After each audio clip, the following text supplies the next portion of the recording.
Bienvenue sur Venez Résonnant. Nous sommes très heureux d'être avec vous et nous espérons que vous vous portez bien. Dans la suite de notre vidéo, pourquoi je ne suis plus adventiste. Comme je l'ai dit, je l'ai réitéré, ce n'est pas une vidéo contre les adventistes. Nous aimons tellement de personnes, il y a les gens que je connais encore qui sont dans l'adventisme, dans le système. Il y a les gens sincères aussi dans l'adventisme. Que s'ils pouvaient savoir exactement ce que les dirigeants les cachent, ils prendront la même décision que j'ai prise lors de mon parcours dans le christianisme.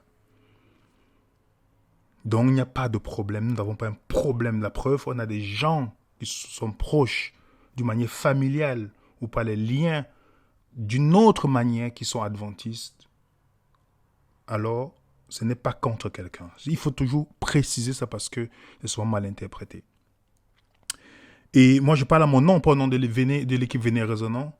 Je suis quelqu'un que si je crois quelque chose qui est différent des gens, je ne vais pas me presser à leur dire, voilà ce que vous croyez, c'est faux. Parce que je tiens compte de la patience que Dieu a manifestée à mon égard. Et je vais toujours me comporter avec eux comme s'il n'y avait rien, jusqu'à ce qu'ils posent la question. Parce que c'est très important lorsque on respecte le cheminement des gens dans la vie, pour ne pas leur imposer notre vision. Remarquez bien, ceux qui me connaissent savent très bien que c'est lorsque les gens me posent les questions que j'ouvre la bouche. Pourquoi? Parce que j'imite Jésus. Je ne viens pas pour leur dire, croyez si c'est faux. Non, s'ils me posent la question, là je réponds. Ce qui fait que j'ai des gens autour de moi, c'est quand ils me posent la question, ah bon, ok, tu croyais comme ça? Je dis oui. Parce que pour moi, je ne peux pas faire ça. Quand je vois comment les gens se comportent, ils disent des choses, je dis ok, d'accord, je les laisse pour ne pas les embarrasser. Mais s'ils me posent la question, je vais leur répondre. Et vous savez très bien comment j'ai toujours, quand même j'ai laissé l'adventisme institutionnel, j'ai toujours eu des belles paroles et même protégé cette dénomination. Et je vous le dis, c'est une confession. Il n'y a que ceux qui sont proches de moi qui savent très bien. Ce que j'ai à ma possession sur ce système, si je me mets un jour à le exposer, ça va créer le chaos. Je vous le dis. Mais je me suis jamais postulé sur ce point-là. Vous demandez à Samuel, vous demandez à des personnes qui sont proches de moi, ils vont vous dire, je ne me suis jamais mis ça dans mon esprit parce que je sais que les gens sont dans leur cheminement. Les gens découvrent, quand ils posent des questions, ils arrivent à la conclusion. Et c'est pareil pour Madame White. Vous savez très bien comment j'ai même la protéger. Et toujours parce que, remarquez bien, je n'ai pas voulu entrer dans le débat sur la question d'Ellen White parce que je la défendais avant. Quand je suis devenu adventiste, on te présente que voilà, tu lis quelques écrits, tu dis « Ah, c'est magnifique ». Mais là, le moment où je me suis distancé de ne pas me tourner vers Ellen White quand j'ai une question ou quand je me pose la question quelque chose, c'est lorsque j'ai découvert l'étude sur la dîme. Mais ceux qui me connaissent savent très bien que même quand je la cite comme je cite d'autres auteurs, en disant ils ont dit les choses intéressantes. Ok?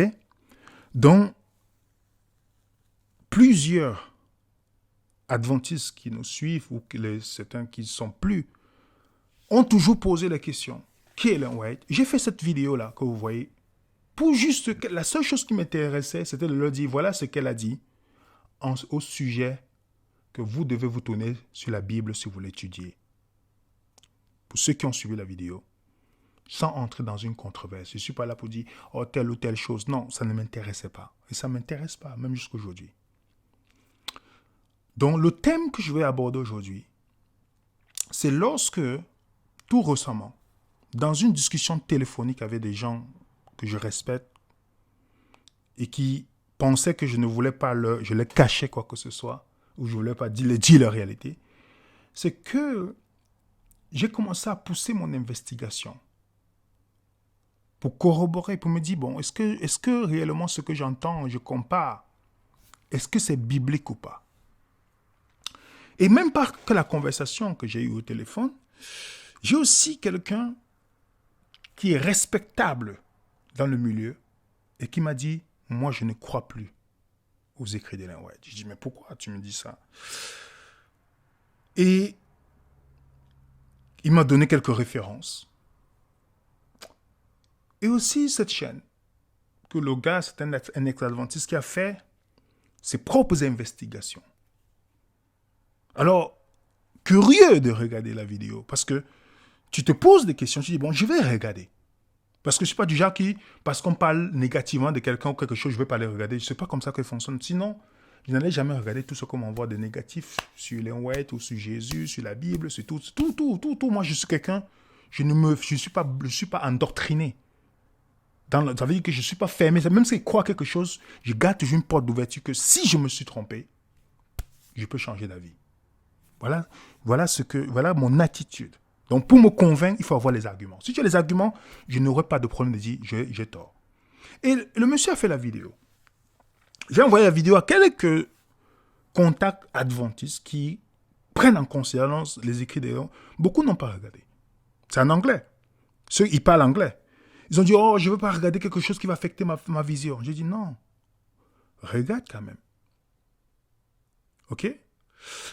Et en regardant, il a soulevé des points qui m'ont poussé à aller dire, je vais commencer alors à aller faire mes propres investigations sur Ellen White. Mes propres investigations. Je vais aller plus loin. Je ne vais pas m'attarder parce qu'elle dit de lire la Bible, parce que pour moi, si quelqu'un dit de lire la Bible, c'est suffisant. Vous comprenez? Mohamed ne dit pas que de lire, il dit le suivre. Donc si quelqu'un me dit de lire la Bible, moi, je ne voyais même pas souvent le débat sur Ellen White. Je ne comprenais pas. Je me dis, mais elle a dit de lire la Bible. C'est tout. Après, lisez comme vous voulez. Quoi. Je n'ai pas besoin d'Ellen White pour être sauvé. Vous comprenez? Donc, cette vidéo, elle a été un point marquant de mon investigation. Parce que le gars ne faisait pas ça dans le sens qu'il est Ellen White ou quiconque. Il se posait des questions et dans son cheminement. Et je suis entré en contact, j'ai échangé avec lui pour essayer de comprendre. Et j'ai compris, en fait, son intention, comment il est arrivé à ne plus prendre les écrits d'Ellen White comme inspirés. Ellen White a une position importante dans le système adventiste. La position qu'Ellen White a, vous pouvez voir, en français j'ai traduit ici, nous réaffirmons notre conviction que ces écrits sont d'inspiration divine, véritablement centrés sur le Christ et fondés sur la Bible.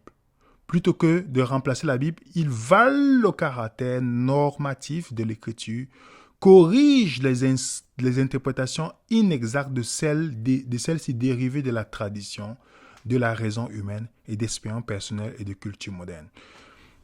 Dans le système adventiste, il y a deux camps. Il y a ceux qui sont pro-Ellen White, il y a ceux qui rejettent Ellen White. Et je me suis mis à dos, même quand au Canada, pour ceux qui me connaissent, qui connaissent comment j'étais zélé dans la défense. Vous ne parlez pas à quelqu'un ici qui a la haine, j'étais un des défenseurs. Je faisais les débats pour défendre. Il y a des personnes que même je ne voulais même plus leur parler parce qu'ils avaient une position contraire sur Ellen White. Pour vous dire, je le dis ici pour ceux qui m'ont connu, ils vont dire, ah oui, on sait comment ce garçon fonctionnait. Et ça me troublait, je me disais, mais... Et c'est quand je me suis rendu compte, dans mes investigations, qu'il y a beaucoup de pasteurs que j'en voulais, en fait, qui connaissaient la vérité sur Ellen White, en disant que c'est maintenant que tu découvres. Nous, on savait ça depuis. C'est pourquoi on n'a jamais pris au sérieux. Même toutes les citations qu'elle parle, qu'on n'est pas Babylone, on n'a jamais pris au sérieux. Pourquoi? Parce qu'on sait qu'elle n'a pas cette position. Même qu'on lui a donné officiellement en 1919. Elle n'a pas cette position-là.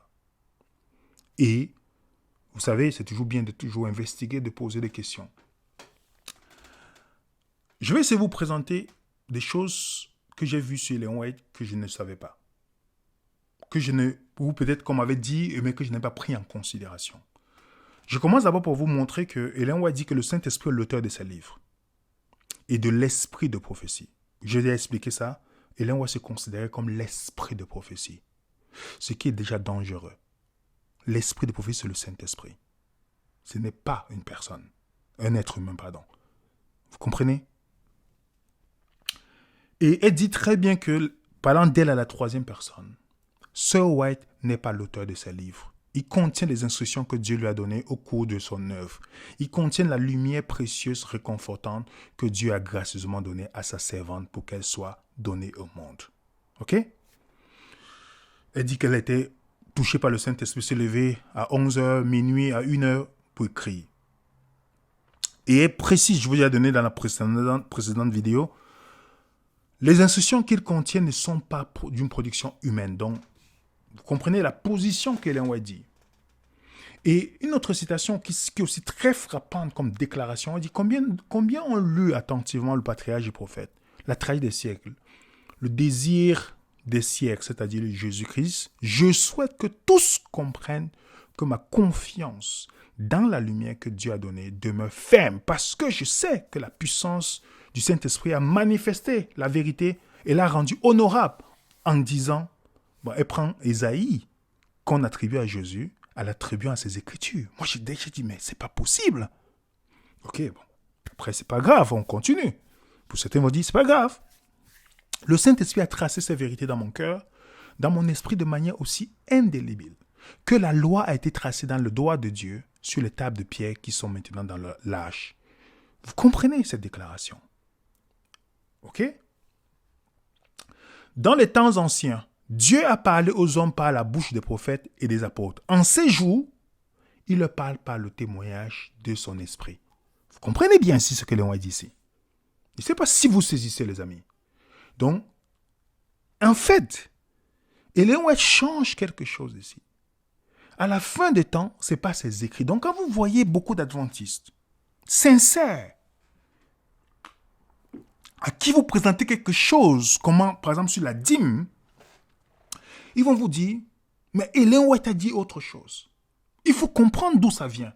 Parce qu'à la fin des temps, Dieu parle par Ellen White. Pourtant, la Bible dit, à la fin des temps, Dieu parle par son Fils. C'est deux positions ici. Donc, il y a cette contradiction dans l'esprit des gens.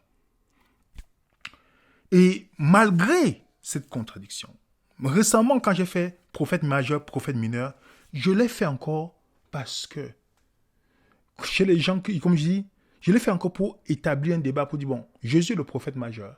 J'ai démontré bibliquement, il n'y a personne qui a les caractéristiques.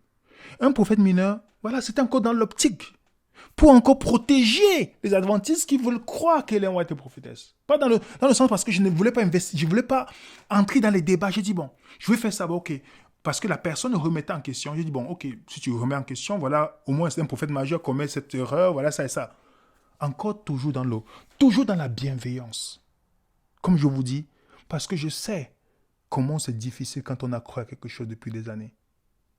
Il faut avoir beaucoup de courage pour remettre en question ce qu'on a appris depuis des années. Je dis, si vous n'avez pas le courage et l'humilité, vous n'allez jamais arriver. Et pour moi, la question de l'Église, ce n'est pas une question salutaire. Donc, ça n'a jamais été quelque chose, peut-être parce que je ne suis pas né dans le système adventiste. Vous comprenez? Alors, il est important de faire ces investigations. Ok? Je ne dis pas d'aller boire l'alcool. Vous comprenez? Parce que parfois, mes audios, les études que je fais sont souvent sorties hors de leur contexte. Je dis bien, vous avez compris, n'allez pas boire l'alcool. Nous allons maintenant investiguer certaines choses que je n'avais pas vues. Ok? Et chacun fera son choix. Parce que je ne reviendrai plus là-dessus. Et ce n'est pas quelque chose qui m'intéresse d'entrer dans quoi que ce soit. Chacun fait son choix. Bien que je dépende de l'Esprit du Seigneur pour écrire mes opinions, comme pour les recevoir, les mots que j'emploie pour décrire ce que j'ai vu sont les miens. Qui n'a pas compris ce qu'elle a dit? Si. Je vous laisse quelques minutes pour que vous réfléchissiez ce qu'elle a dit. Les mots que j'emploie pour décrire ce que j'ai vu, donc par la vision, sont les miens. Intéressant. Les mots que j'emploie pour décrire ce que j'ai vu sont les miens. Et je vous ai expliqué, quand j'ai commencé à pousser plus loin dans l'investigation, que en fait, Ellen White avait pris chez beaucoup d'auteurs sans jamais leur parler, leur attribuer quoi que ce soit. Dans cette période, ce n'était pas un vol ou quoi que ce soit, ou condamnable, tout ça. Mais ça montrait déjà qu'il y a un problème. Là où les doutes, quand j'ai commencé à pousser loin, les doutes sont venus dans mon esprit en me disant, qu'est-ce qui est inspiré, qu'est-ce qui n'est pas. Regardez par exemple, quand vous faites le parcours de tous les auteurs que Ellen White a pris, elle n'a jamais attribué. C'est dans les recherches plus tard que les gens ont commencé à douter une chose, ils sont allés faire les recherches, ils ont découvert, ils ont vu, hey, waouh! Regardez par exemple Great Teacher de John Harris. Mot pour mot, copié. Copié. Le livre Jésus-Christ et de Great Teacher de John Harris, elle copie les portions en mettant Dieu lui a montré. Vous comprenez? En changeant quelques petits mots, mais mot pour mot, l'idée, copié. Ok? The Night Scene, Daniel Match, copié, vous voyez? La même chose, mais elle s'approprie. Maintenant, il faut se poser la question. Je vais mettre la documentation à votre disposition dans notre groupe. Pour ceux qui sont dans le groupe Telegram, bien sûr. Step to Christ, vers Jésus. Vous regardez la copie. Copie. Tout est souligné là, pour que vous voyez. Quand vous comparez, vous voyez Henry Melville. Elle a copié. C'était une femme très intelligente. Elle savait copier et positionner. Et je vous dis, elle donne une citation où elle confirme ça par son fils. Je vais vous montrer ça tout à l'heure. Step to Christ, Henry Melville. Pareil. Daniel Match, copié. James Smith, qu'elle a aussi rajouté dans... C'est pourquoi si vous posez la question, qui a écrit le livre vers Jésus, vous allez voir que la plupart, 80 à 90% des choses, elle a emprunté ailleurs pour ce livre. Mais disant que c'est elle qui l'a fait. Inspirée par Dieu. Donc, vous avez Sketch from the Life of Paul. Vous voyez qu'elle a copié Life and Epistle of Saint Paul. Elle a copié. L'auteur écrit en 1864, elle en 1883. Je dis, ok, vous partez Prophet Hawkins, Daniel Match, pareil, elle copie. Je mets tous les points ici. Hein. Si je vais vite, désolé, parce qu'on a beaucoup de documentation, de documents à présenter. Ça, c'est quelques exemples que je vous donne ici. Et vous êtes censé vous poser les questions. Si vous dites que Ellen White est inspirée, que voilà, vous croyez qu'elle est prophétesse, ça c'est une question. Il dit ainsi, si c'est le cas. Il faut se poser la question, lequel est inspiré et qu'est-ce qui n'est pas inspiré? Parce que si il m'a été montré, je vous donne un exemple, que j'ai pris chez l'auteur, qui est le gars que je vais parler de la vidéo, et que je suis allé vérifier la citation. Le monsieur qui écrit Élie de Tibisch, Schumacher, qui était un théologien allemand, il décrit quelque chose, mais Ellen White écrit en parlant de sa propre expérience dedans. Elle ajoute, Dieu m'a fortifié, elle cite l'auteur mot pour mot, dont une expérience de la maladie que le monsieur traversait, de son expérience de souffrance, Ellen White fait comme si c'était elle, qu'elle vivait cette chose surnaturelle qui arrivait. Je dis non, c'est pas normal. Quelqu'un peut écrire, je souffrais. Elle a changé peut-être le mot sabbat, elle n'a pas mis sabbat, tout ça. Que je souffrais, que voilà, je me suis levé le matin, je priais Dieu pour m'aider parce que je voulais écrire. Je prends la même chose, je mets, mais je me l'attribue. Ça veut dire l'expérience de quelqu'un que je n'ai pas vécu. Et même une citation que j'aimais beaucoup. Ok? Beaucoup.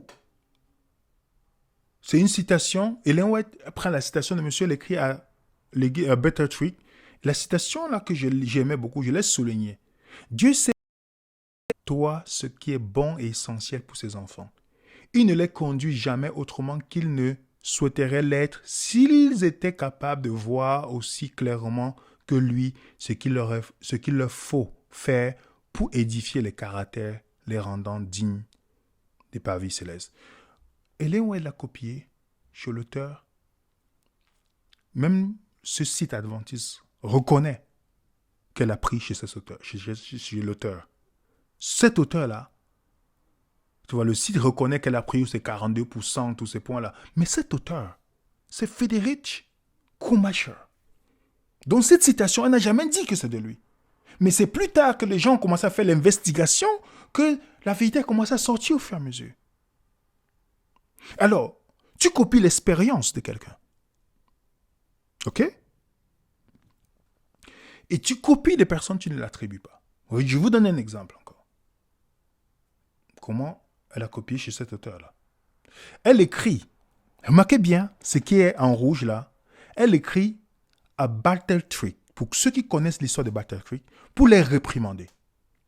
Elle utilise mot pour mot l'auteur, un autre auteur, pour écrire la situation qu'elle... Pourtant, ce n'est pas la même histoire. Hein. Elle prend mot pour mot chez Frédéric. Mot pour mot. Donc, elle a écrit la lettre à Battle Creek pour les réprimander, mais elle, pour décrire des circonstances, elle copie chez notre auteur tout.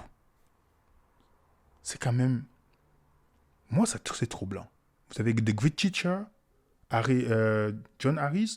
Vous avez beaucoup d'adventistes sincères que j'aime bien.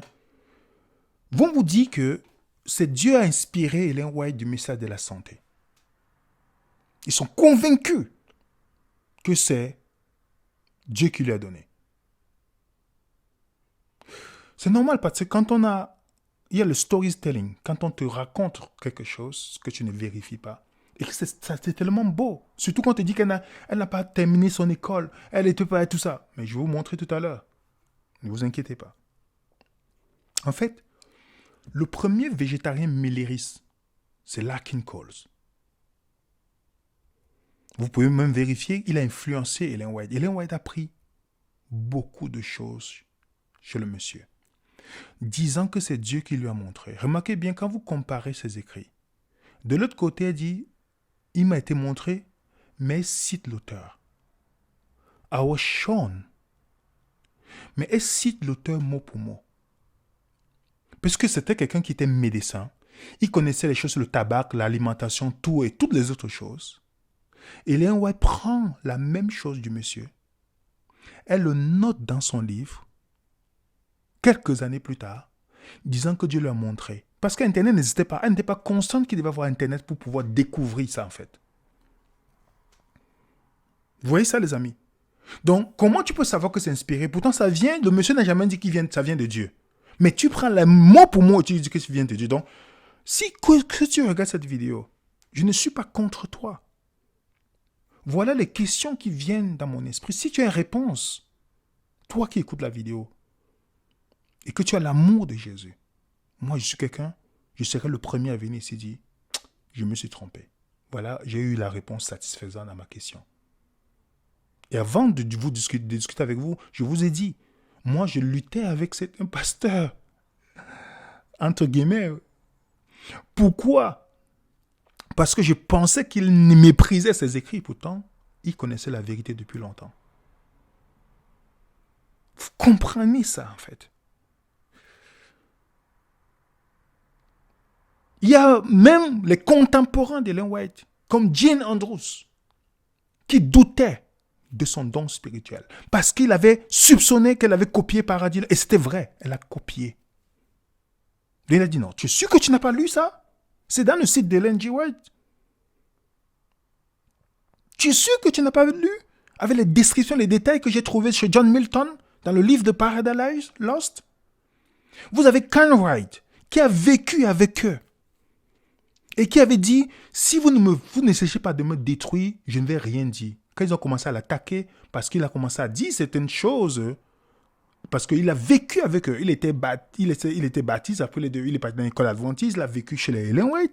Il a commencé à voir qu'elle copiait, qu'elle faisait, voilà, les choses qui le poussaient à questionner. Il a dit non. Il a écrit Je renonce à l'adventisme. Je vous dis, les amis, qu'est-ce qu'on n'a pas fait pour détruire son caractère? Qu'est-ce qu'on n'a pas fait à cette période-là? Pas l'attaquer sur l'argument, mais essayer d'attaquer sa personne. Et quand vous lisez l'histoire, j'ai lu les deux côtés. Ceux qui disent non, voilà, c'est un monsieur comme ça, il cherchait la reconnaissance. Quelle reconnaissance? Oh, il est seulement blessé, il est seulement déçu. Voilà les mêmes choses. Hein. Il est blessé, il est déçu de l'église, c'est pourquoi il part. Ce n'est pas ça. Parfois, il faut laisser les choses émotionnelles. Il faut aller dans le fond de la chose. Le monsieur avait des bonnes raisons.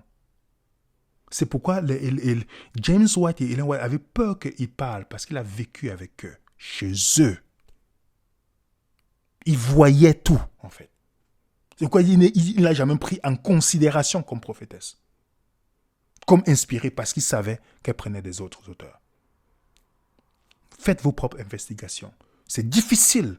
Moi, je vous dis, je suis le premier à tomber des nues parce que vous savez très bien que j'ai toujours défendu.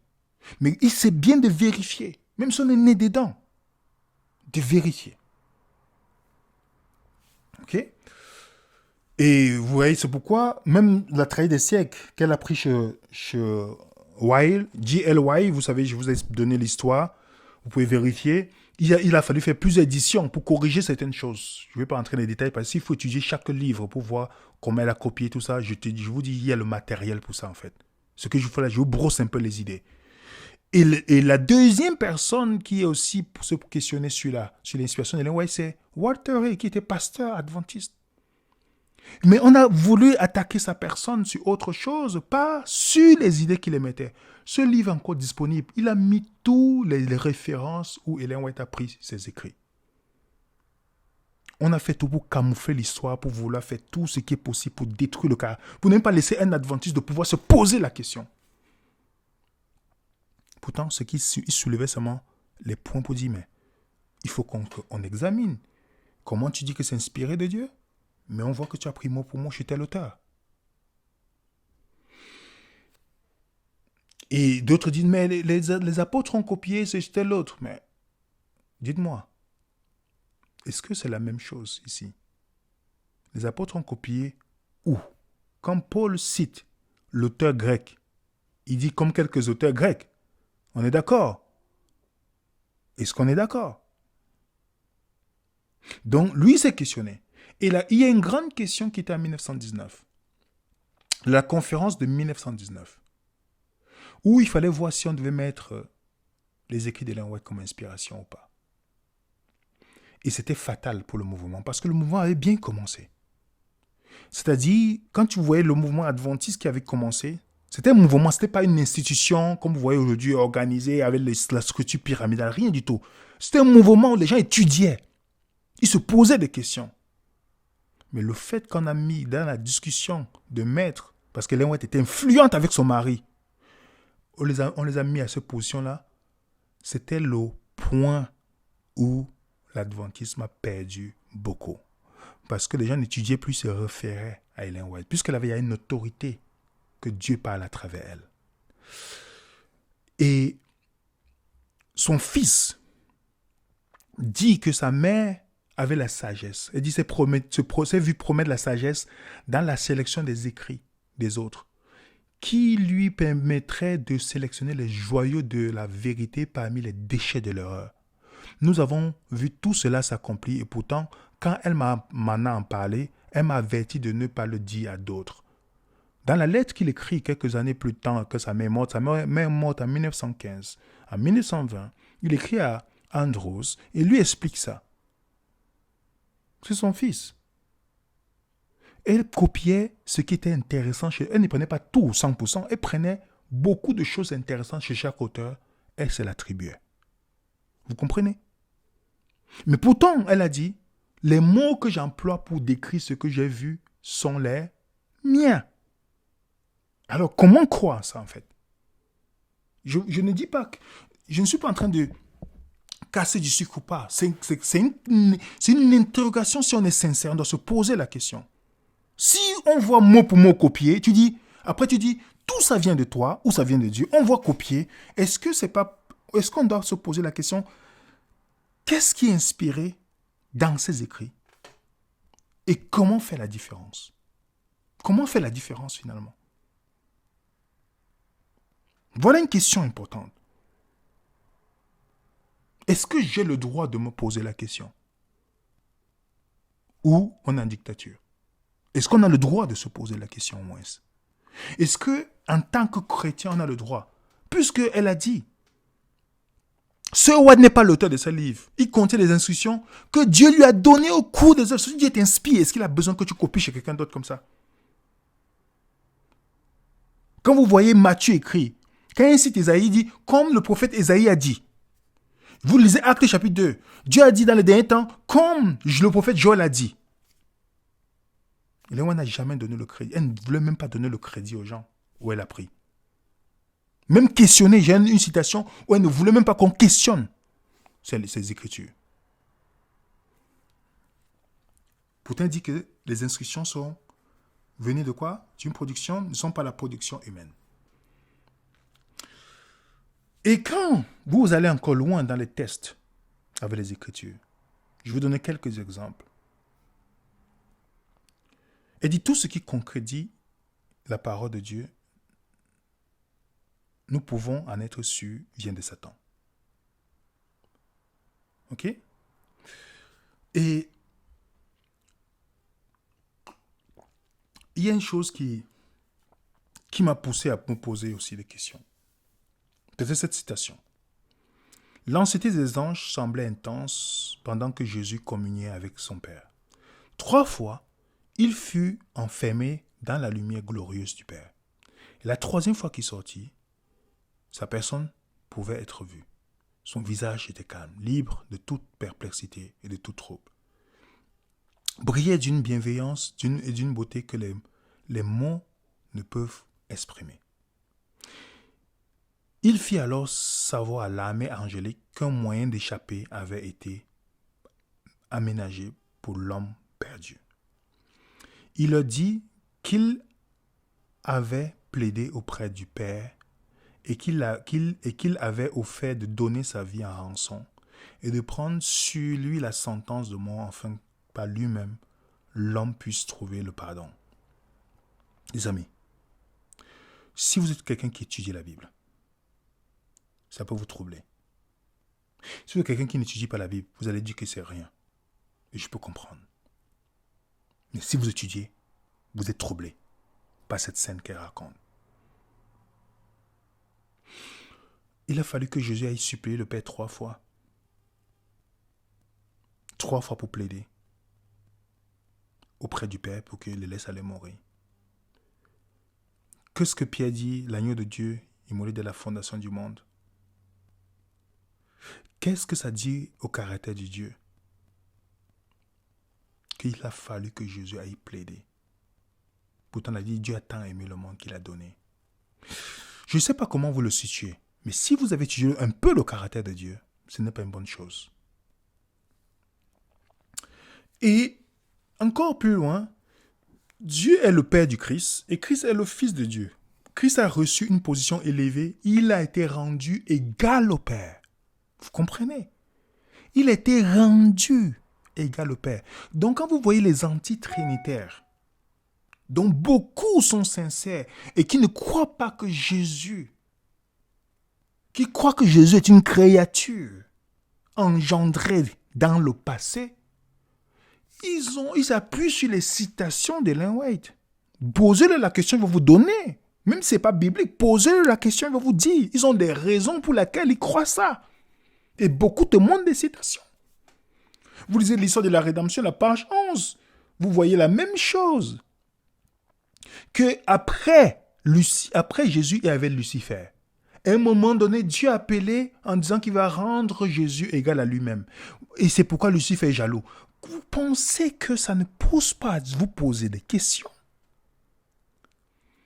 Le Christ, Jésus n'était pas le Seigneur Dieu Tout-Puissant. Vous comprenez? Vous comprenez? Donc je mets ça. Vous allez pouvoir vérifier, peut-être, comme je dis, la lumière peut venir de votre côté. Moi, je ne suis pas quelqu'un, je ne connais pas tout, je ne suis pas la vérité. Je ne suis pas la vérité. Mais si j'ai fait mon parcours de ma mère dont mon amour pour elle, personne ne pouvait remettre en question. Et que je devais décevoir en ne pas suivre l'islam. Ne pensez pas que je ne peux pas me poser la question s'il passe quelque part. Ne pensez pas ça, les amis. Je peux vous aimer, mais si c'est pour vous décevoir parce que je me pose la question, je vais vous décevoir. Ça, c'est une réalité. L'exaltation du Fils, Dieu a été fait, vous vous rendez compte? Il y a eu l'enseignement sur la dîme. La première chose qu'il a fait, c'est que Jésus m'a dit, je vais commencer à m'appuyer sur la Bible. Si vous, pour tous ceux qui savent, je ne prenais pas, je la citais, vous remarquez bien, pour montrer le respect que j'avais toujours pour elle. Je la citais, même si je ne la voyais pas comme beaucoup d'adventistes la voyaient. Vous, si ceux qui regardent les vidéos, vous allez voir, quand quelqu'un dit quelque chose qui est intéressant, je cite. Vous n'avez pas remarqué? Je cite, j'examine toutes choses. Même quand je dis que Timothée Keller, c'est l'une des personnes l'un de mes auteurs préférés actuellement, ce n'est pas parce que tout ce qu'il dit est biblique. Non. Moi, je ne suis pas endoctriné. Je sais faire la part des choses. C'est ça la différence. C'est-à-dire que j'examine toutes choses, je retiens ce qui est conforme à la Bible. Vous comprenez?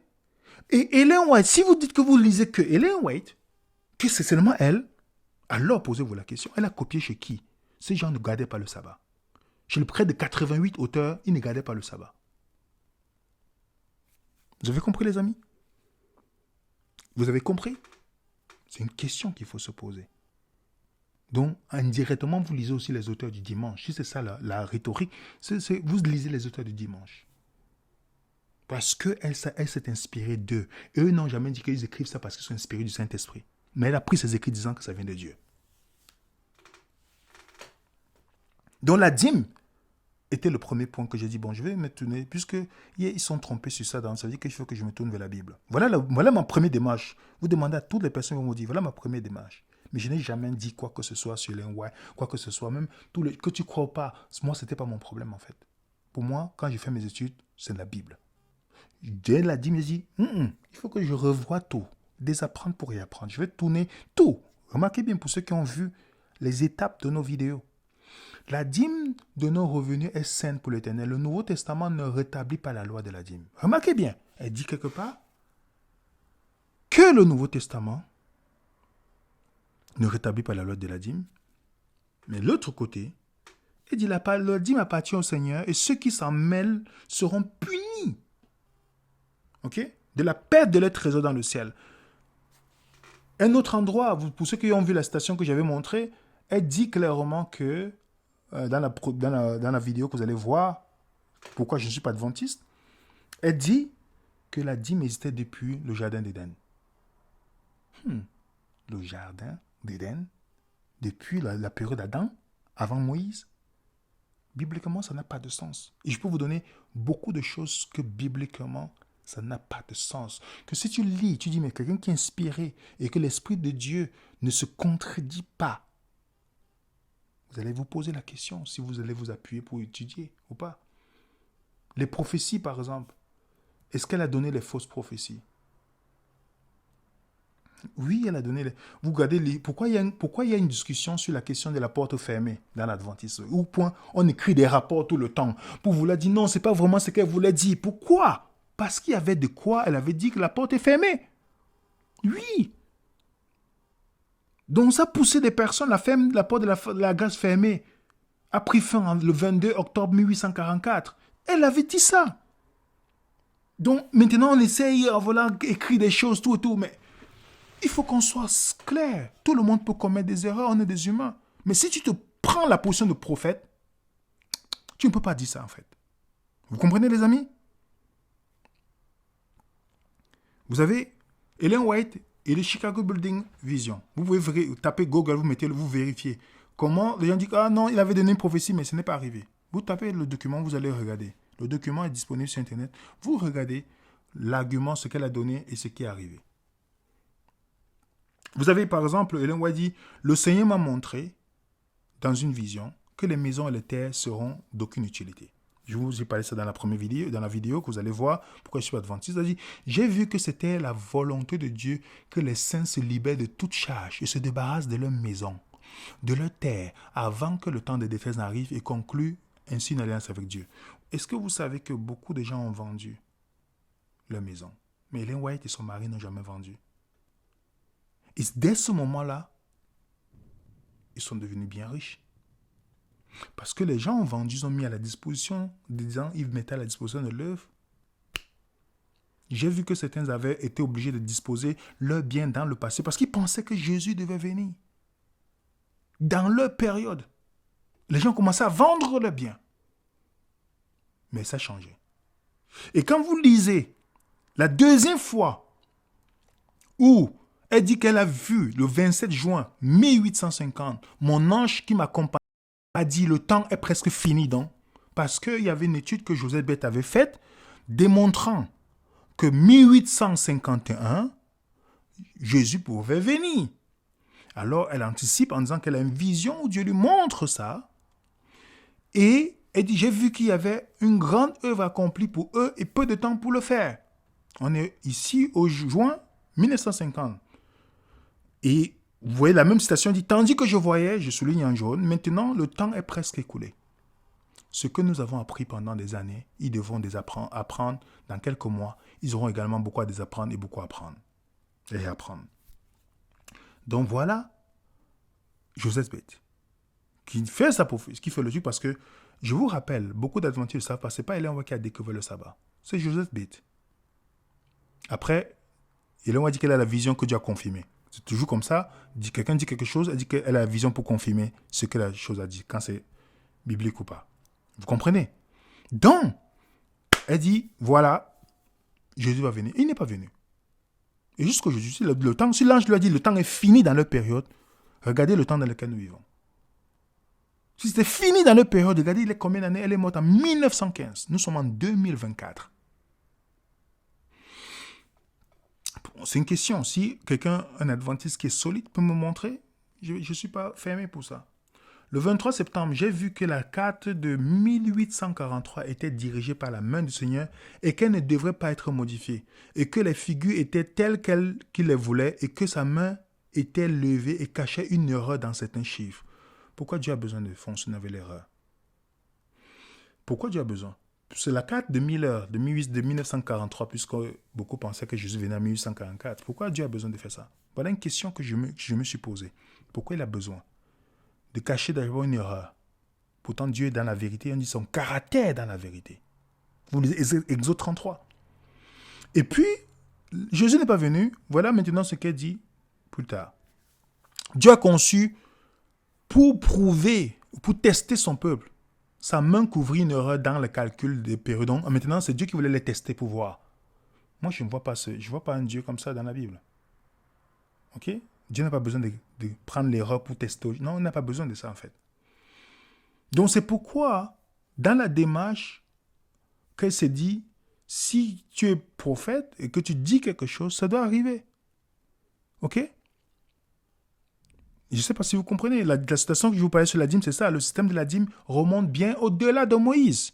Il faut remonter pour cela au jour d'Adam. De l'autre côté, tu dis, non, ça a été fait. De l'autre côté, qu'est-ce que tu dis? La dîme était là. Ok? Et tu dis, à la fin du temps, ce n'est pas tes écrits que Dieu parle. Mais la Bible dit, ce n'est pas Jésus que Dieu parle. Il faut choisir. Voilà Joseph Beth vous dit. Même la vision de Jésus dans le lieu très saint, ce n'est pas d'Ellen White. Elle est venue seulement confirmer. Et je remercie, parce que parfois c'est bien d'échanger avec les personnes, ça vous pousse à aller vérifier, les amis. Allez vérifier. Maintenant, je vais vous donner quelques points encore qui me poussent à me poser les questions. Pas parce que on est entre nous les humains, parce que c'est entre nous les humains. On ne se considère pas comme quoi que ce soit, on est tous égaux aux yeux de Dieu, et personne n'a le droit de critiquer l'autre dans sa vie ou pas. Personne n'a le droit. Mais quand tu diriges en vouloir être censeur des autres, comme Ellen White disait que Dieu lui a donné, il vous montrer la station, de sanctionner les gens, de les réprimander. Et que en même temps, il y a des choses qui vont vous poser la question, tu vas commencer à te remettre en question. Je vais vous donner quelques exemples. Ellen White dit, je vous ai montré, vous allez voir dans la vidéo, mais depuis que le Seigneur m'a présenté en juin 1863 le sujet de la consommation de viande en relation avec la santé, j'ai abandonné l'usage de la viande. Est-ce que vous avez entendu? J'ai abandonné l'usage de la viande. Je vais vous donner la chronologie après. Et maintenant, voilà Ellen White comment elle réprimande quelqu'un en disant que tes prières n'iront nulle part. Parce que quoi? Tu nourris tes enfants des œufs, de bœuf, la viande, vos enfants en mangent. Ils sont nourris avec les mêmes choses qui exciteront leur passion animale. Alors que vous venez à la réunion et demandez à Dieu de bénir et de sauver vos enfants, jusqu'où vont vos prières? Voilà la réprimande. Parce que quelqu'un a nourri ses enfants avec la viande et les œufs. Et va encore plus loin en disant, tous ceux qui ne suivent à la réforme sanitaire sont en train de rétrograder en fait dans leur marche chrétienne. Après, je vais vous montrer les dates. Elle dit, si l'homme chérit la lumière que Dieu, dans sa miséricorde, lui donne, lors de la réforme de la santé, il pourra être sanctifié par la vérité et préparé pour l'immortalité. Donc, la réforme de la santé te permet d'être sanctifié. Vous regardez la première date. Parmi ceux qui attendent la venue de Jésus, la consommation de viande finira par être supprimée. Donc, supposons que ceux qui attendent le retour, avant le retour de Christ, seront végétariens. Voilà ce qu'Ellen a dit pour son temps. Je vais vous donner les dates tout à l'heure, ne vous inquiétez pas. Ceux qui n'acceptent pas la lumière que Dieu a donnée sur la réforme de la santé et qui subsistent de la chair d'animaux morts ne peuvent pas présenter la vérité aux autres. Je me confesse ici, les amis. C'est une confession. J'ai parfois utilisé cette citation-là pour réprimander certaines personnes. Que Dieu me pardonne. Et cette citation aussi. Aucun homme ne devrait être mis à part en tant qu'enseignant du peuple alors que son propre enseignement ou son exemple concrétise le témoignage que Dieu a donné à ses serviteurs en matière d'alimentation. Vous comprenez? Dieu a mis la lumière. La réforme de santé et ceux qui la rejettent Dieu. Ok?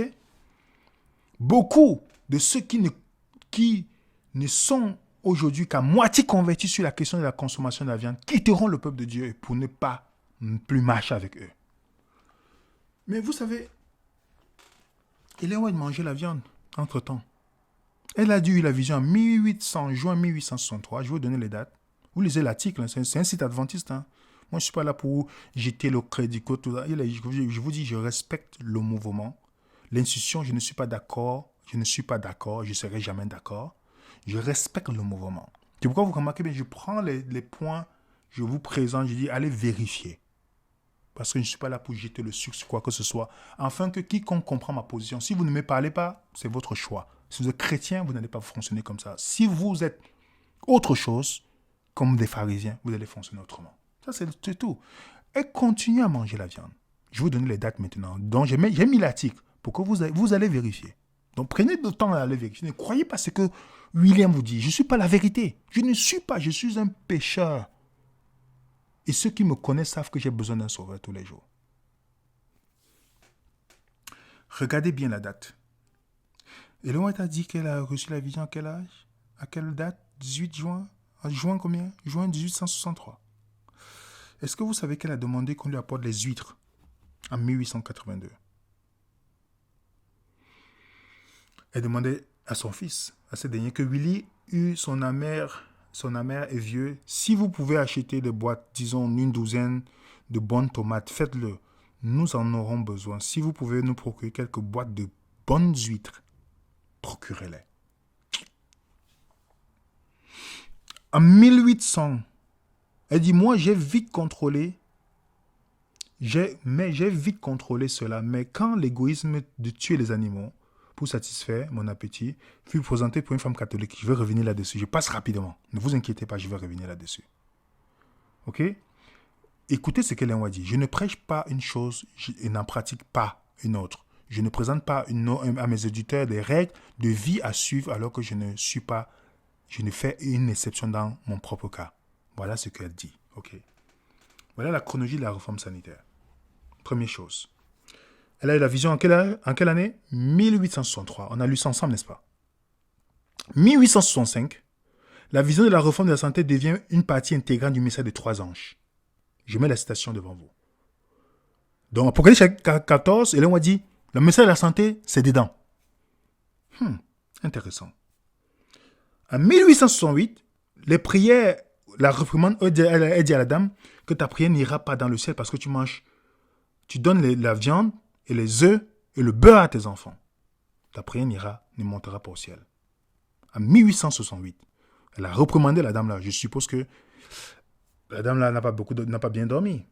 En 1897, Ellen White dit de donner la viande aux enfants. Elle dit, je rêvais de prendre soin d'un enfant qui était faible et qui semblait incapable de se relever. Je pensais que le même médecin se tenait près du berceau et disait, avez-vous du vin à la maison? Mettez un œuf creux, donnez-le à l'enfant dans un vin de raisin 3 fois par jour. Vous comprenez? Quelque part, tu reprimandes et tu dis exceptionnellement, là. Ok? C'est pas grave, vous avez dit peut-être que l'enfant, il y avait un besoin particulier. Ok. 1970, Ellen White elle dit manger de la dinde et d'autres viandes pervertit votre appétit. Ok? Voilà la citation. Devant vous. Maintenant, en 1870, pardon, elle dit que la consommation de la viande et de beurre retrograde. Donc, la citation que je donnais. Donc, si vous mangez ça, vous êtes en train de dévier de la foi. 1871, Ellen White et James mangent du gibier tous les jours. Je mets la citation pour que vous voyez. Ils mangent du gibier tous les jours. Là, ils sont partis en invitation. Tous les jours. Elle a dit que Dieu leur a montré de ne pas manger en 1863. 1871, Dieu sanctifie les réformateurs de la santé. Je vous ai donné la citation où elle dit que c'est ceux qui sont végétariens. 1874, Ellen White et James White disent qu'ils abandonnent la viande. Je mets la citation devant vous. Ok? Et 1878, Ellen White ne savait pas faire la différence entre le poisson et la viande. Je mets la lettre là. Où elle a mangé, elle ne fait pas la différence. On est d'accord? On continue. 1879, Ellen White propose du thé au bœuf au petit déjeuner. Je mets la citation pour que vous voyez. Voilà quelqu'un qui a dit j'ai abandonné. J'ai suivi ça et ça. Je ne dis pas le contraire. Ok? Ellen White propose en 1888 du bouillon de poulet pour le petit déjeuner. Ça pousse quand même à se questionner. 1880, Ellen White condamne un jeune de Battle Creek, ok, pour avoir mangé les huîtres. Je mets la citation. Elle écrit une lettre pour le condamner. 1882, 2 ans plus tard, Ellen White a un menu qui est composé des huîtres. Et voilà la citation que je vous ai donnée. Où elle demande de lui procurer les bonnes huîtres. Elle dit procurez-les.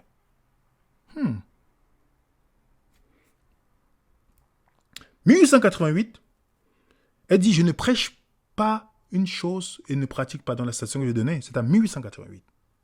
Ok? 1890, ceux qui attendent la venue du Seigneur sont végétariens.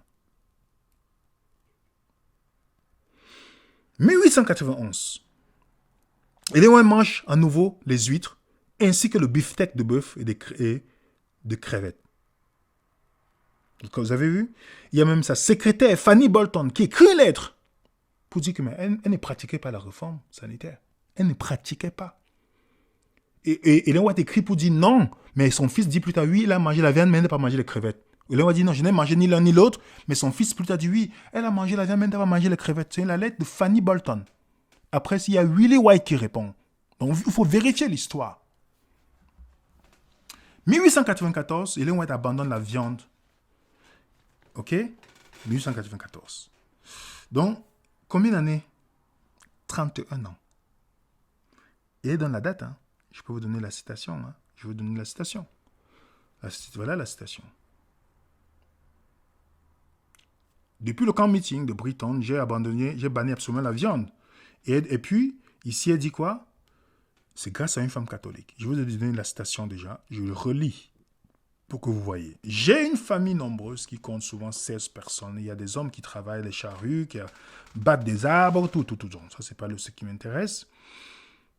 Et puis, la viande, nous n'utilisons plus la viande depuis le camp meeting de Brighton en 1894. Ce n'était pas mon intention d'en avoir sur ma table à tout moment, mais on faisait valoir avec insistance qu'un tel individu était capable de manger ceci ou cela, et que son estomac pouvait mieux prendre soin de la viande que toute autre chose. Puis j'ai été incité à le placer sur ma table. L'utilisation du fromage a également commencé à s'imposer, car certains aimaient le fromage.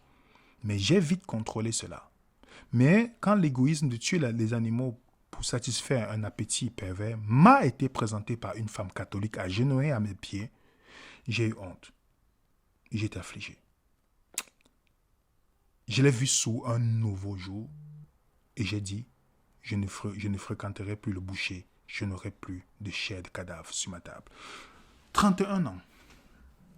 J'ai mes amis adventistes sincères qui sont végétariens, d'autres végétaliens, d'autres...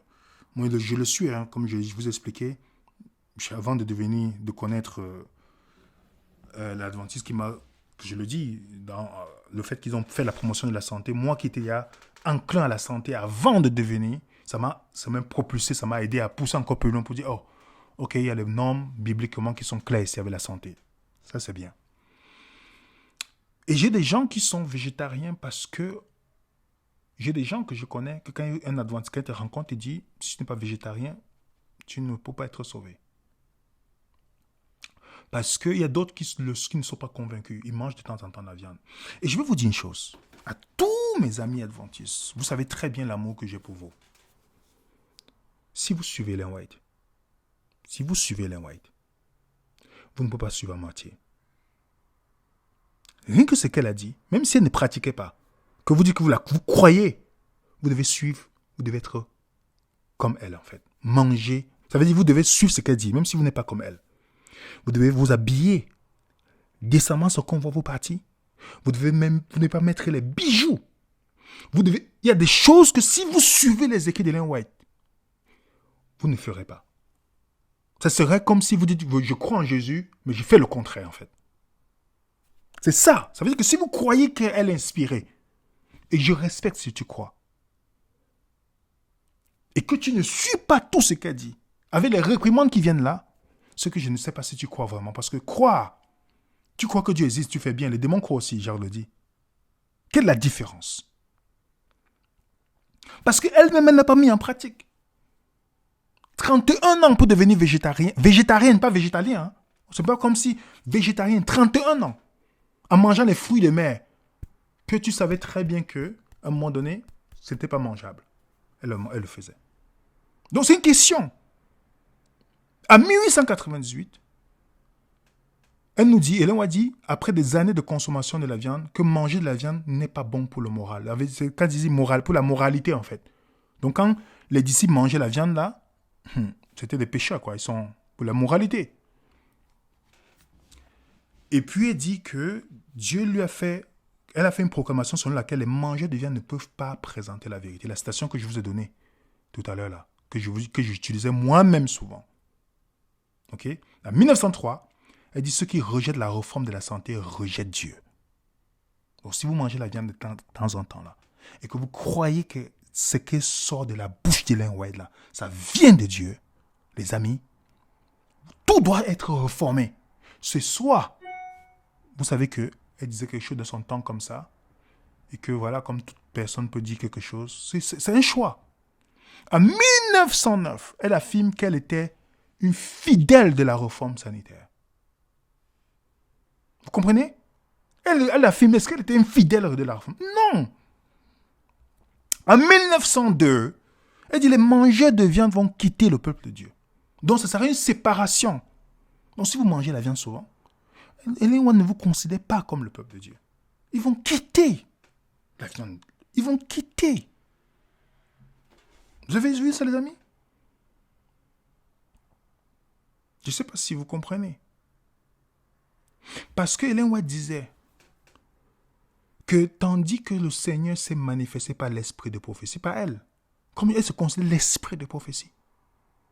Donc si tu es chrétien et que tu dis que Ellen White c'est l'esprit de prophétie, il faut vraiment y aller en fait.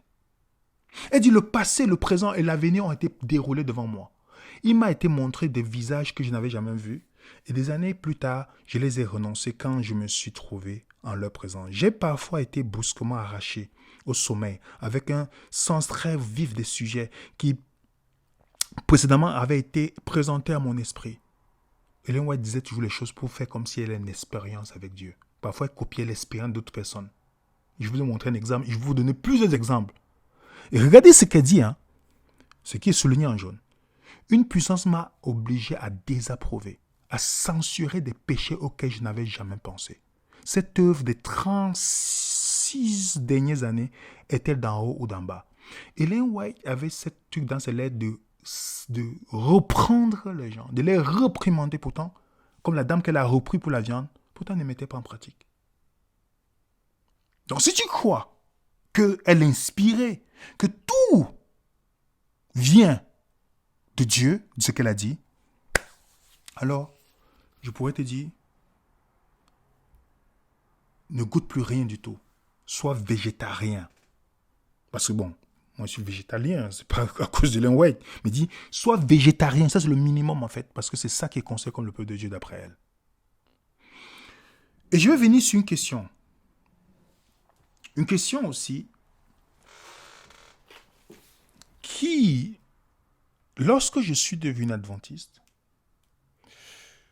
il y avait souvent beaucoup de noirs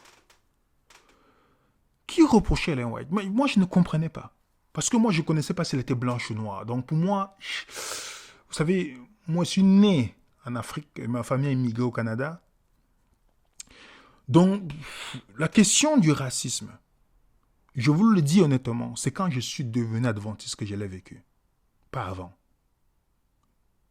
Les gens disent souvent qu'il y a le racisme au Québec, tout ça, je respecte. Les racismes en France, pourtant c'est un Français qui m'a accueilli chez lui. Il y a le racisme en Suisse, c'est un Suisse qui m'a accueilli. C'est les Suisses qui m'ont accueilli. Donc, quand je dis, il y a le racisme en Belgique, c'est un Belge qui m'a reçu. Quand les gens disent des choses, qu'ils ont vécu le racisme, je respecte. Il y a sûrement des gens ignorants. Mais ce que j'ai vécu vraiment dans le racisme, c'est quand je suis devenu adventiste. Et je vais vous donner quelques citations d'abord. Avant, je vous dis une chose. Ce n'est pas tous les adventistes qui sont racistes. Mais je vous dis, je l'ai vécu. Et ça vient de quelque part. Ça vient de quelque part.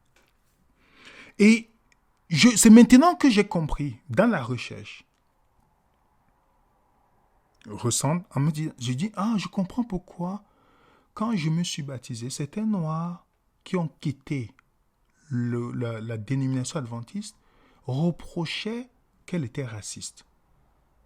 Je dis, mais je me disais, mais qu'est-ce qu'il est raciste? Parce que moi, je suis baptisé, donc pour moi, ce n'était pas une chose que je m'attardais là-dessus.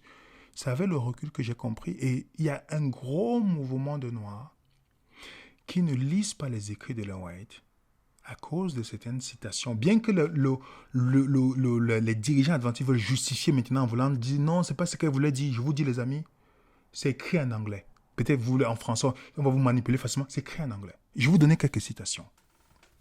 Regardez d'abord cette citation de Spiritual Gift. C'est un noir qui m'avait donné, il était métis. Et lui m'avait dit, je ne peux pas adhérer à cette femme-là. Et je lui en voulais, je dis, mais qu'est-ce que je ne comprends, tu vois? Bon, vous savez, quand tu es zélé, tu ne vois pas, mais aujourd'hui, je le comprends 100%. Il dit, the race by the flood, excuse-moi pour traduire, parlant de ce qui est arrivé au déluge, je le mets en français ici pour que vous voyez, la fusion de l'homme et la bête qui dégrada l'image de Dieu. Donc, ce qui s'est arrivé, tout ça, dit la destruction de la race par le déluge, ce fut le crime ignoble de la fusion de l'homme et la bête. Vous allez me dire, quelle bête? Est-ce qu'on peut vraiment faire des enfants avec des animaux? Il y a des sites adventistes qui commencent à justifier pour dire non, Ellen White n'a jamais dit que la fusion des négros, parce que les négros, vous allez voir, parce que les gens ont compris qu'elle parlait des noirs, parce que les noirs étaient considérés comme des bêtes dans cette période-là, comme des bêtes. Et c'est pourquoi on parle d'amalgame, parce que même si vous faites l'amour avec un animal, vous n'allez jamais, Dieu l'interdit, vous n'allez jamais produire des enfants. Et en disant que non, c'est le vocabulaire de l'amalgame, c'est le vocabulaire. Voilà le site, hein, je prends le site adventiste pour vous montrer. Et souligner ici là. Elle dit la fusion. Ok? Fusion. Que le mariage entre les blancs et noirs, mix de la race blanche et négro. Disons, l'usage principal du mot amalgame, voilà ce que le site essaie d'expliquer. L'usage principal du mot amalgame, ou amalgamation, c'est quoi, pendant longtemps, des années ont été décrits comme la fusion de certains métaux. Par extension, désigne la fusion des races humaines. Au milieu du 19e siècle, le mot était employé aux États-Unis pour décrire le mariage mixte entre race blanche et négro.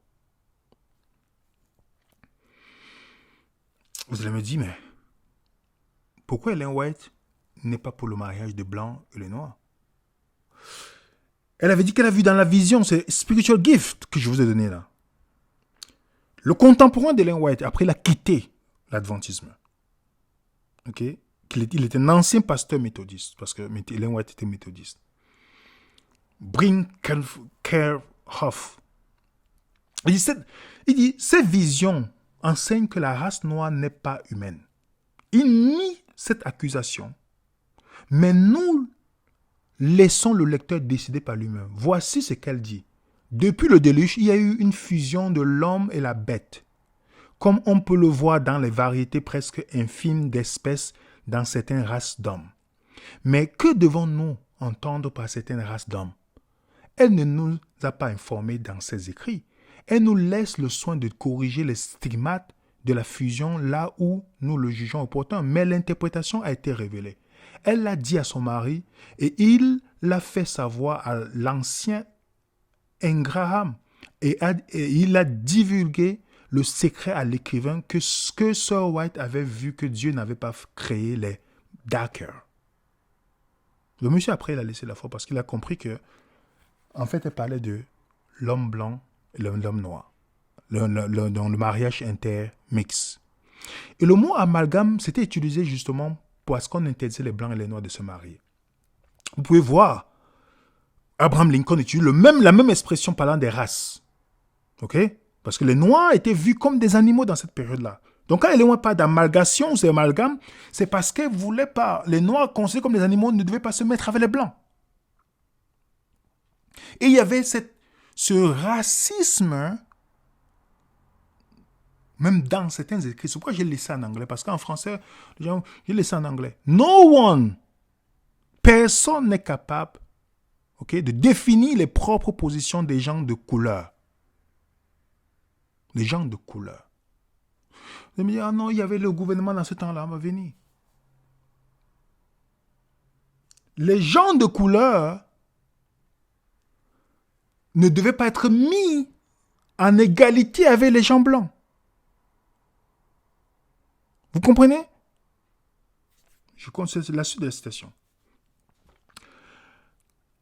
Le travail de proclamation de la vérité, pour ce temps, ne doit pas être un frein pour ajuster l'effort de la position des négros de race. J'essaie de traduire rapidement comme ça. Laissez les croyants blancs et les croyants assemblés dans une place séparée pour adorer. Et je vous dis, un pasteur adventiste blanc au Canada, il n'y a pas un, il y a 3, qui ont dit une fois, j'étais présent, qu'on ne peut pas mettre les noirs et les blancs adorer ensemble parce qu'ils n'ont pas la même adoration. Et au point où à Montréal, je vous le dis, vous pouvez vérifier, pour ceux qui, de la période, parce que maintenant je ne suis plus au courant de tout ce qui se passe là-bas, de cette dénomination, j'ai eu un problème avec un pasteur qui n'aimait pas les noirs. Parce que pour eux, ils avaient même créé une église spécialement pour les Blancs, pour dire, les Noirs vont effrayer les Blancs qui vont venir. Il y a une église qui était à Saint-Léonard, c'était que les Blancs, dès que les Haïtiens sont venus, tous les Blancs ont quitté pour aller créer l'église de Saint-Hubert. Vous comprenez? Il y avait ces problèmes-là qui commençaient. Donc, il y a une lettre que un pasteur blanc a écrit en disant qu'il y a trop de Noirs, il faut trouver un moyen qu'ils ne viennent pas trop dans l'assemblée, il y a beaucoup de Blancs, parce que pour les Québécois qui vont être venus. Et c'est tombé, il a commis l'erreur, il a mis l'email à quelqu'un d'autre, quelqu'un a vu le mail, ça a créé un bruit, ils ont voulu camoufler ça. Mais ça existe en fait. C'est pourquoi il y a aux États-Unis les églises adventistes blanches et les églises adventistes noires. White Seventh-day Adventist, Black Seventh-day Adventist. Il y a une objection de mariage avec des blancs avec les noirs. Vous devez voir qu'il n'y a pas de droit, voyez, d'avoir des enfants ensemble, que les enfants vont souffrir, tout ça. Je ne sais pas, je ne vois pas les gens qui sont nés des parents blancs et noirs me disent qu'ils ont souffert. Elle dit qu'il ne doit pas avoir de mariage entre eux et tout ça.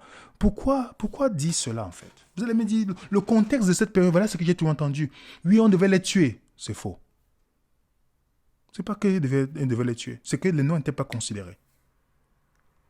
Ils n'étaient pas considérés. C'est tout. Ils n'étaient pas considérés. Et je comprends maintenant pourquoi beaucoup ne voulaient pas. Moi, je ne comprenais pas l'enjeu qui était dedans. Et voilà une citation qu'on a voulu maintenant expliquer d'une manière ou une autre, qui a fait que beaucoup partent. Elle dit, c'est lorsqu'on l'a invité pour parler à des jeunes noirs aux États-Unis. Elle dit, Dieu vous a adopté, il désire de former son caractère, il veut que vous entrez dans le ciel. Et puis elle dit, dans le ciel, ce qui est souligné, il n'y aura pas de couleurs, de différentes couleurs. Mais, nous serons tous blancs comme Christ est lui-même. Si vous voulez, quelqu'un vous dit ici, non, elle parlait de blanc dans la justice de Christ. Non, pourquoi le mot couleur intervient alors? Remarquez bien, ça n'a pas de sens. Ça fait que si tu pousses un peu ta tête, tu dis, mais pourquoi le mot couleur intervient ici? Entre Madame White et Paul qui dit que nous venons d'un seul sang, que Dieu ne fait pas la différence, qui courait plus de risques de dire qu'il n'y a pas de différence? Quand Paul dit qu'il n'y a pas de mur de séparation, qui courait plus de risques? Quand Paul, qui était là, Pierre dit, je reconnais que Dieu ne fait acception de personne, mais qu'en toute chose. Est-ce que vous avez vu, à un moment donné, les disciples parler de la couleur de peau de quelqu'un?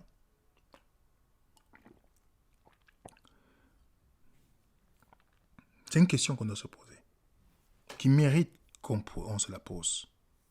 C'est une question qui mérite qu'on puisse réfléchir sur cette question. Ok? J'ai compris aujourd'hui pourquoi beaucoup. Et pourquoi est-ce que jusqu'aujourd'hui, il y a toujours les églises blanches et les églises noires? Si vous dites que c'est le dernier message qu'on doit donner, c'est l'amour et toutes ces choses, comment on explique ça? Comment on explique que jusqu'aujourd'hui, vous partez dans les églises adventistes, parfois dans certaines îles où les Haïtiens ne sont pas bienvenus? On le fait savoir clairement, pourtant il n'y a pas de prier. Où certains Africains ne sont pas bienvenus. Moi, je l'ai vécu. Je suis venu à Paris. J'ai d'abord resté chez une famille haïtienne. Après, chez un blanc qui m'a accueilli. Quand on dit blanc, je dis bien, il se reconnaît s'il écoute la vidéo. Les Noirs et d'autres personnes de la même communauté adventiste sont partis le voir pour dire, mais pourquoi tu les bêches gratuitement chez toi? Tu n'es pas supposé faire ça. Pourtant, j'ai donné l'étude à leurs enfants. Gratuitement, qui avaient laissé la foi. Mais tu dis que tu suis Jésus en fait. Donc, est-ce que je suis en train d'accuser quiconque ici? Non. Je dis simplement que quand tu as la vérité, le message qui est clair et net, qui n'est pas...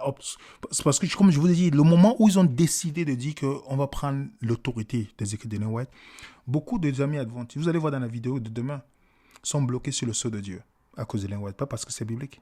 Ils sont bloqués sur beaucoup d'enseignements. Ils sont bloqués de croire que l'Église, en disant, elle a dit que l'Église ne sera pas Babylone. Vous allez voir, beaucoup sont bloqués sur ce point-là. Sont bloqués, même si vous le dites quoi. Il y a quelqu'un qui m'a dit, sans révélation, il ne peut pas avoir d'aurore pour le peuple. Je l'ai seulement regardé et dit, mais quelle révélation? Quelle révélation? Si Ellen White dit, personne ne peut prétendre qu'il ne reste plus de vérité à révéler, que toutes nos présentations de l'écriture sont sans erreur, si elle le dit, pourquoi tu ne te poses pas la question? Elle dit le fait que certaines doctrines soient considérées comme la vérité par notre peuple depuis de nombreuses années ne prouve pas que nos idées sont infaillibles. Aucune vraie doctrine ne perdra rien par une enquête minutieuse. Elle te dit va vérifier, va étudier toi-même. Elle n'est pas l'esprit de prophétie. C'est le Saint-Esprit qui te guide. Jésus a promis le Saint-Esprit, il va nous guider en toutes choses. Elle n'a pas dit Ellen White va nous guider en toutes choses. Il a dit le Saint-Esprit. Qui est la parole de Dieu? C'est pas Jésus? Voilà la question. D'autres vont dire, Ellen White a dit. Elle a dit, ne dis pas. Ne dis pas. Ok? Elle dit, si tu veux prouver ton point, prouve-le à partir des Écritures. Elle dit, si le témoignage ne parle pas selon les Écritures, qu'est-ce que tu dois faire? Tu dois rejeter. Et vous savez, Ellen White est née elle a grandi dans une période où il y a eu beaucoup de femmes comme elle, qui ont dit qu'ils ont eu des visions et qui ont dit qu'ils avaient quelque chose ils proposaient les trucs de santé parce qu'ils prenaient chez les autres personnes, qui ont dit qu'ils étaient tous malades quand ils étaient jeunes. Vous pouvez vérifier historiquement. C'est pourquoi aux États-Unis, ils ont remarqué qu'au 19e siècle, il y a eu une montée de plusieurs personnes qui se sont pris pour les prophètes et qui ont tous eu les mêmes points. On était malade quand on était petit, on n'a pas fait assez des études. Ce qu'on écrit maintenant, on vous donne, ça vient de Dieu. Vous pouvez vérifier. Hein? Il y a un autre auteur qui a écrit le livre sur le même phénomène. Il dit les femmes médiums, en insistant sur le rôle de la maladie au début de leur vie, ont immédiatement fait appel à la définition de la femme comme invalide et ont jeté les bases d'un sourire spirituel. Le motif de la maladie juvénile était tissé dans un scénario d'enfance solitaire, malheureux et difficile, un thème assez courant dans les écrits autobiographiques victoriens. Un sentiment de privation précoce était accompagné d'un ethos de sensibilité morbide et d'indication d'une vocation spirituelle. Vous comprenez, les amis? Et si chacun est libre. Chacun est libre. Et si vous voulez, lisez, allez poser les questions, vérifiez. Il y a des gens qui écrivent même sur Ellen White. Regardez le contre et le pour. Pesez vous-même. Asseyez-vous pour vous dire, est-ce que j'ai besoin des écrits? Ne fermez pas les yeux. Est-ce que j'ai besoin de ces écrits? Est-ce que je la lis comme je lis d'autres personnes? Ou qu'est-ce qui est inspiré dans ces écrits? Si vous répondez, montrez-moi, quelqu'un peut me donner ce qui est inspiré. Est-ce que tout ce qu'elle a dit est en accord avec la Bible? Voilà une question que quelqu'un doit se poser aussi. Est-ce que je peux vérifier tout et je confirme que c'est dans la Bible? Est-ce que je peux voir qu'il n'y a pas d'erreur qu'elle a donnée qui ne sont pas bibliques? Si vous voyez, vous devez vous poser la question. Ok? En quoi Ellen White peut me guider dans mes études que le Saint-Esprit ne peut pas le faire? Est-ce que le fait qu'on évoque qu'elle n'a pas fait l'école, c'est une preuve qu'elle a inspiré? Les musulmans disent la même chose que Mohamed était illettré, mais qu'il a fait des choses extraordinaires. Est-ce que c'est le fait de pouvoir dire ça que c'est une confirmation que quelqu'un est prophète? Non. Il y a les gens qui ont des trucs surnaturels. Est-ce qu'elle est la dernière prophétesse majeure? Parce que si tu me dis que Ellen White est le dernier prophète par qui Dieu va parler comme elle a dit, Jésus-Christ est éliminé dans le... Et il faut se poser la question. Si tu viens prendre la place du Saint-Esprit en disant l'esprit de prophétie, et tu viens prendre la place de Jésus en disant que Dieu parle par toi à la fin des temps, ce n'est pas le Christ, ça ne vous pose pas de questions? Ça ne vous pose pas à réfléchir? Ou Dieu dit, il va susciter un dernier prophète, un prophète que Père, on doit écouter en toutes choses. Et il a dit, il parlera pas des songes à des prophètes, mais Jésus parlera face à face. C'est pourquoi les disciples, j'ai donné les versets bibliques sur ce sujet, donc quand je passe vite, les disciples attendaient ce prophète-là, qui révèle toute la volonté de Dieu. Depuis le livre des Actes, ils ont vu que c'était Jésus. Ils ont vu que c'était Jésus, ce prophète-là. Est-ce qu'il n'y avait pas les prophètes dans le temps? Il y avait les prophètes là, mais ils n'avaient aucun impact, ils n'ont même pas écrit dans le Nouveau Testament. Montrez-moi un prophète qui a écrit dans le Nouveau Testament. Aucun. Aucun. Quel est le même Jean-Baptiste n'a pas écrit? Il a le livre de Jean-Baptiste. C'est la question qu'on doit se poser. Est-ce que tu crois que Jésus est le dernier prophète par qui Dieu parle? Si tu as besoin de quelqu'un d'autre pour t'orienter, pour dire que Dieu parle par la personne, comme Ellen White le dit, dans les temps anciens, Dieu parlait aux hommes par la bouche des prophètes et des apôtres. En ces jours-là, il leur parle par les témoignages de son esprit, parlant d'elle. La Bible te dit, autrefois, Dieu a parlé aux ancêtres, par les prophètes. Mais maintenant, à la fin des temps, il nous a parlé par son Fils.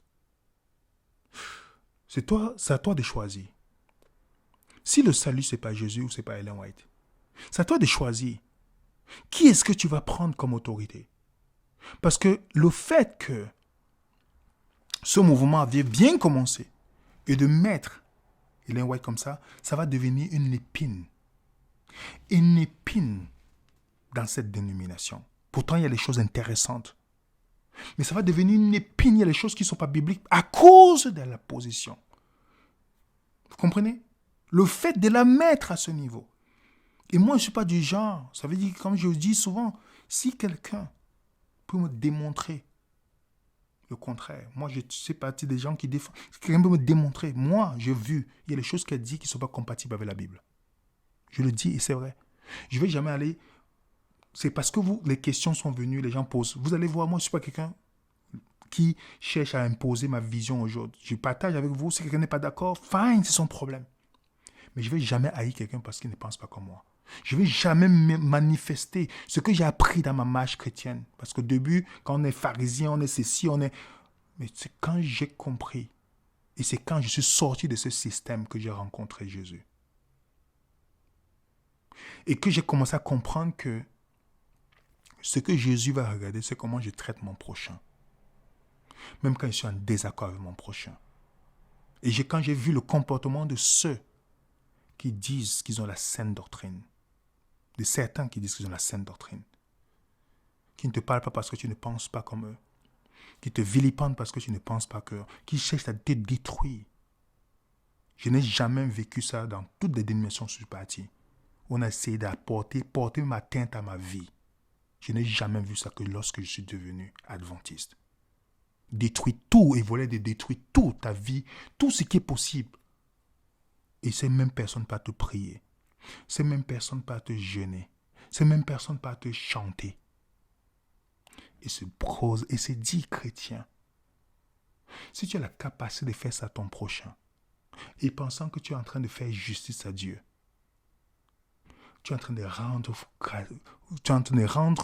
c'est pas, faire la volonté de Dieu, c'est que tu as un problème.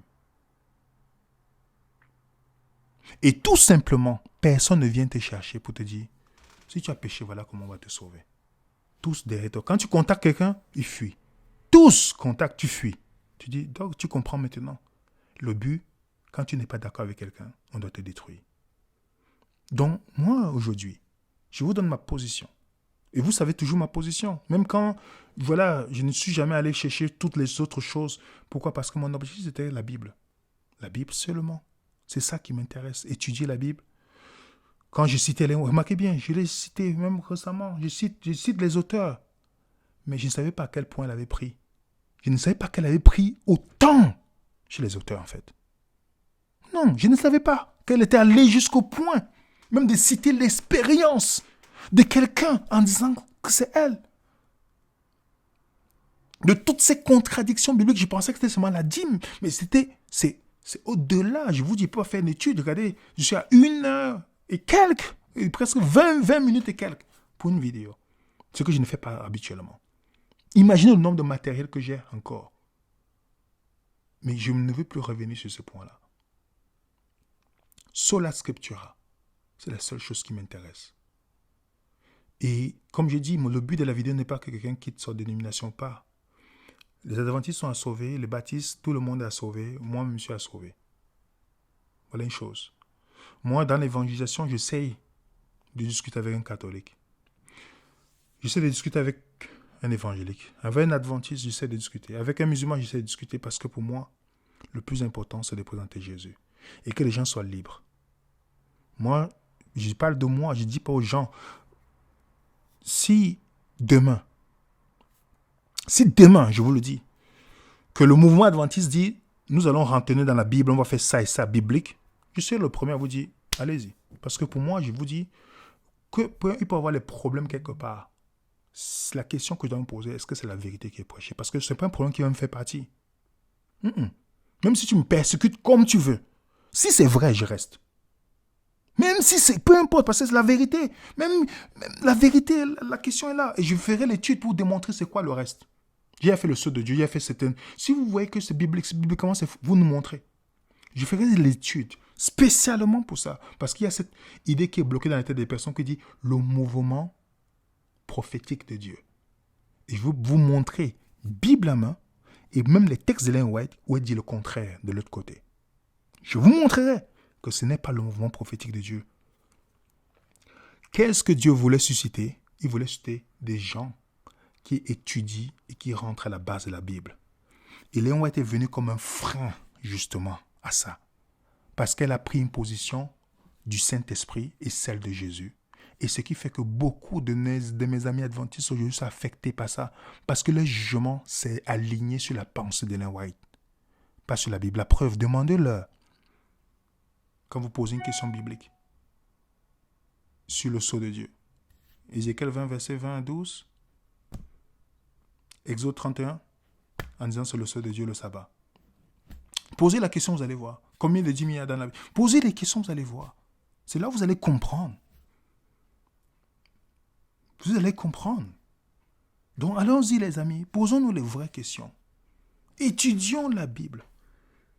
Testons toutes choses, bien-aimés, ne soyez pas frères, et testons toutes choses. Nous ne sommes pas prophètes à Venise. Comme je vous ai dit, nous étudions avec les gens et nous sommes ouverts. Moi, je ne suis pas, on ne m'apprend pas à détester les gens en fait. Quand je vois les gens, oh, on veut t'attribuer certains caractères, tu es ceci. Pourtant, tu es dans le sens, il y a des gens certains adventistes qui m'en veulent. En disant que je ne leur dis pas que je ne connais pas, ils ne connaissent pas ma position, mais ils disent, mais je suis quelqu'un, je ne vais jamais imposer quelque chose. Si tu me dis qu'on étudie la Bible, j'étudierai la Bible avec toi. Et remarquez bien, même quand j'ai toujours parlé d'Ellen White, je ne suis jamais allé chercher toutes ces choses-là pour dire, mais en fait, elle a pris que chez les personnes. Et je remercie ces personnes-là parce qu'ils ne savent pas que grâce à eux, ils m'ont poussé de découvrir les choses. Et je vous dis, je n'aime pas partager la moitié. Ce que je vois, et je ne savais pas que c'était un pasteur adventiste, était déjà au courant. Et je comprends aujourd'hui pourquoi. Même encore récemment, on m'a contacté d'une grande université adventiste pour me parler du nombre de pasteurs qui ne croient plus en Dieu et qui ne croient pas aux écrits d'Ellen White parce qu'ils ont des faits. Tu vois, mais comme pour le métier et pour de l'argent, ils doivent le faire. Ils font pour toucher les conservateurs, parce que les gars adventistes, il y a beaucoup de conservateurs qui sont accrochés sur le message des pionniers. Pour ne pas les frustrer, pour qu'ils ne donnent pas la dîme ailleurs, il faut toujours faire semblant. Et c'est pourquoi beaucoup de pasteurs font semblant. Mais tu vois, vous allez voir, ils ne sont pas même végétariens. Ils ne suivent même pas quoi que ce soit. Mais en public, ils vont faire, voilà. Si les communistes, ils vont dire, ah oui, mais vous comprenez? Il faut se poser les bonnes questions. En tout cas, je vous souhaite une très bonne journée. Et j'espère que Dieu permettra à chacun d'aller faire ses propres investigations. D'aller faire ses propres investigations. Et pour moi, je ne suis pas dans le sens pour diaboliser Ellen White ou quoi que ce soit. Pour moi, je ne la prends pas au sérieux dans mon étude biblique. Pas du tout. Peut-être elle a voulu se prétendre prophète, elle a voulu avoir peut-être un rôle, elle a voulu... Dans la psychologie, dans le livre qui décrit la psychologie de Ellen White, j'ai compris que bon, voilà, c'est quelqu'un qui voulait un peu voilà, prendre une position. Vous lisez un peu quand on parle de son histoire, dans sa psychologie, c'est quelqu'un qui recherchait ça, qui voulait avoir une certaine influence. Elle a eu de l'influence. C'est pourquoi beaucoup sont dans cette situation-là. Donc, mais je suis pas, après, Dieu juge les motifs des choses de chaque personne. Mais je ne suis pas votre ennemi. Je suis l'ennemi des personnes.